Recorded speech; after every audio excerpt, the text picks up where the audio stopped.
ની શરૂઆત કરીશું। એક મોટા સમાચાર મળી રહ્યા છે। અમદાવાદમાં ભૂવો પડવાની ઘટના સામે આવી છે। શહેરના સરસપુર જગન્નાથ મંદિર પાસે ભૂવો પડ્યા હોવાની વિગતો, જેમાં ભૂવાને કારણે રાહદારીઓ અને વાહન ચાલકોને ભારે મુશ્કેલીનો સામનો કરવો પડી રહ્યો છે। સ્થાનિકોનો આક્ષેપ કંઈક એવો છે કે આ વિસ્તારના રસ્તાઓની ખરાબ હાલત અંગે અગાઉથી જ ફરિયાદો કરવામાં આવી હતી, પરંતુ તંત્ર દ્વારા કોઈ જ પગલાં લેવામાં આવ્યા જ નથી।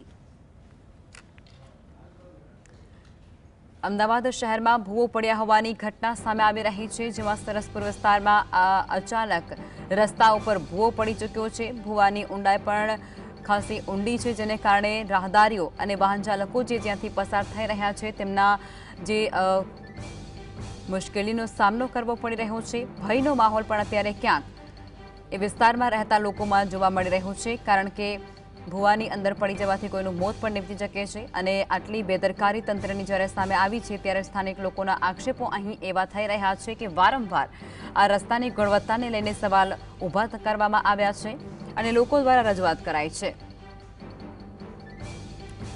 સંવાદદાતા ઝલક જોડાઈ ચૂક્યા છે, વધુ વિગતો ઝલક આપશે। અમદાવાદ શહેરમાં ભૂવો પડ્યો છે, ઝલક સરસપુર વિસ્તારમાં। જી લખમાં જે વરસાદ છે તે વરસાદને કારણે જે શહેરમાં છે તે ખાડા રોડમાં ખાડા અને જે ભૂવાનું જે સામ્રાજ્ય છે તે જોવા મળી રહ્યું છે।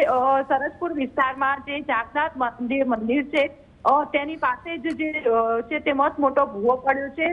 ભૂવો પડતા જ જે તંત્રની જે બેદરકારી છે તે સામે આવી છે। કઈ રીતે જે ભ્રષ્ટાચાર થાય છે તે સામે આવ્યું છે। શહેરમાં અત્યાર સુધીમાં 20 થી વધુ છે તે ભૂવા પડી ચૂક્યા છે, તો ઠેકાણે જે રોડ છે તે રોડ તૂટી ગયેલા છે। એટલે કહી શકાય કે જે ચોમાસાની સ્થિતિમાં જે પાણી ભરાવાની સમસ્યાની સાથે સાથે રોડની સમસ્યા પણ છે તે જોવા મળી રહી છે અને લોકોને હાલાકીનો જે સામનો છે તે કરવો પડી રહ્યો છે। જી લખવા ઝલક, આભાર।